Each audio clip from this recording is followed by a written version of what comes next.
Welcome, history enthusiasts and curious minds alike. If you're here, it means you're ready to dive into one of the most extraordinary tales the annals of warfare have ever witnessed, a story of undefeated brilliance that history almost forgot. Before we begin, a massive shout out to you, our incredible community, for joining us on this journey. Whether you're a long-time subscriber or a first-time viewer, your thirst for untold stories fuels our quest to resurrect legends like Khalid ibn al-Walid. So grab your favorite drink, settle in, and prepare to be awed by the saga of the man who redefined invincibility. Don't forget to smash that like button if you're excited, subscribe to join our history-loving family, and ring the bell so you never miss a voyage into the past. Let's unravel history's best-kept secret, together. In the vast tapestry of history, few threads shimmer with the brilliance of undefeated glory. We speak of kings and conquerors, Alexander, Caesar, Napoleon, whose names echo through time. Yet among these titans stands a figure often overlooked, a commander whose battlefield record remains unblemished, Khalid ibn al-Walid, the Sword of Allah. Over 100 battles, 0 defeats, a legacy carved not in stone, but in the shifting sands of empires. Born in the crucible of 7th century Arabia, Khalid emerged from a world of tribal wars and poetic rivalries to become Islam's most formidable general. His genius lay not in brute force, but in mastering the chaos of war, turning deserts into fortresses, enemies into allies, and desperation into triumph. From the scorching plains of Yarmouk to the frozen rivers of Persia, he rewrote the rules of conquest. But Khalid's story is more than battles. It's a tale of loyalty reforged, of a man who switched sides to follow a higher calling, a warrior who served empires but bowed only to principle. And yet, in the end, history's greatest victor faded into obscurity, stripped of power, but never of honor. Today, we unravel the enigma of the man who never lost, not just how he fought, but why he remained unconquered. Prepare to journey into the mind of a military prodigy and the soul of a legend.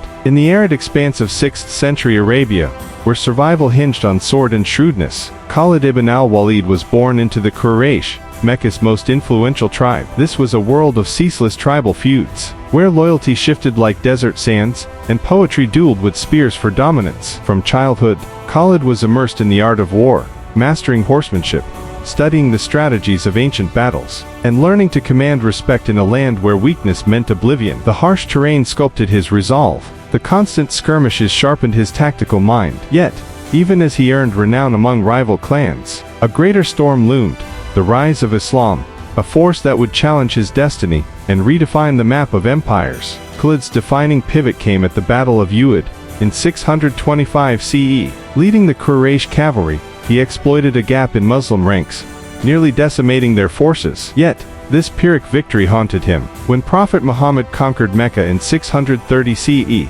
Khalid faced a choice: cling to fading tribal pride or embrace a new faith.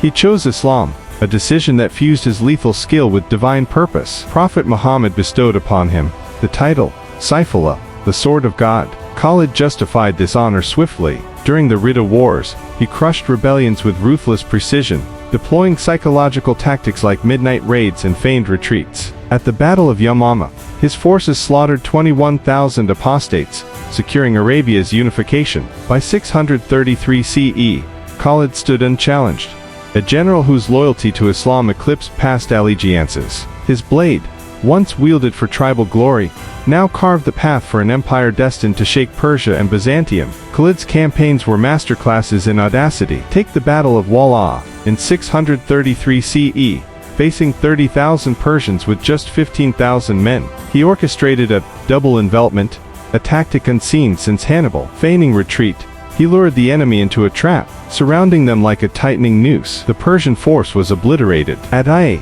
he turned a river red, pursuing fleeing Persians. His cavalry chased them for miles, slaughtering thousands until the water ran thick with blood. Yet Khalid's genius wasn't just brutality. In Syria, he outwitted the Byzantine Empire at Mara al-Dubaj, disguising his army as reinforcements under night's cloak, a ruse that shattered enemy morale before the first sword swung. His conquest of Damascus was a symphony of patience and cunning. For 6 months, he blockaded the city, then struck its weakest gate during a festival, when guards were drunk and distracted. But his crown jewel was Yarmouk, 636 CE, against 150,000 Byzantines.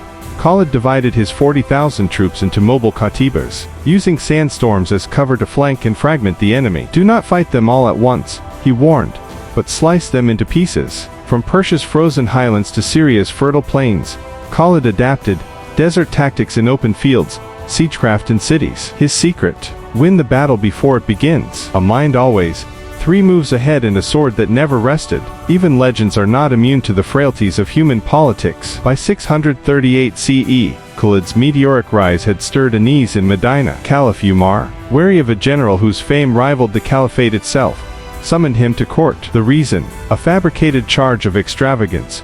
Khalid had accepted a poet's gift without permission. The real motive: to clip the wings of a man too mighty to control. Without protest, Khalid surrendered his command. "If I am the sword of God," he declared, "you are the sheath." He retired to Emesa, living as a common soldier, his wealth distributed among veterans. When death claimed him in 642 CE, his final words echoed a lifetime of paradox. "I fought 100 battles, yet here I die in bed, like a camel." History remembers his dismissal as envy's triumph, but Khalid's true victory lay in his silence, a conqueror who bowed to destiny, proving that undefeated glory resides not in titles, but in the grace of surrender. Khalid's shadow stretches far beyond the 7th century. His tactics, deception, mobility, and terrain mastery are etched into modern military doctrine. At West Point, cadets dissect his double envelopment. At Walla, in Damascus, his siege of the city remains a textbook lesson in patience and opportunism. Yet his true legacy is paradoxical: a conqueror who forged an empire but rejected its spoils. He became a symbol of Islamic unity, revered not just as a general, but as a warrior saint. His campaigns laid the foundation for the Umayyad Caliphate, enabling the golden age of Islam, a beacon of science, philosophy, and art. But in the West, his name faded, eclipsed by Crusader chronicles and Eurocentric histories. Today, revisionists hail him as history's forbidden genius, a man who redefined victory not by territory, but by adaptability. In an age of chaos, Khalid's lesson endures: the greatest conquest is the mastery of change itself. Khalid ibn al-Walid's tale is not merely one of conquest, but of transcendence. A man who wielded the sword with the precision of a scholar and the heart of a mystic. In an era where victory was measured in blood and gold, he redefined it as resilience, adaptation, and unshakable faith.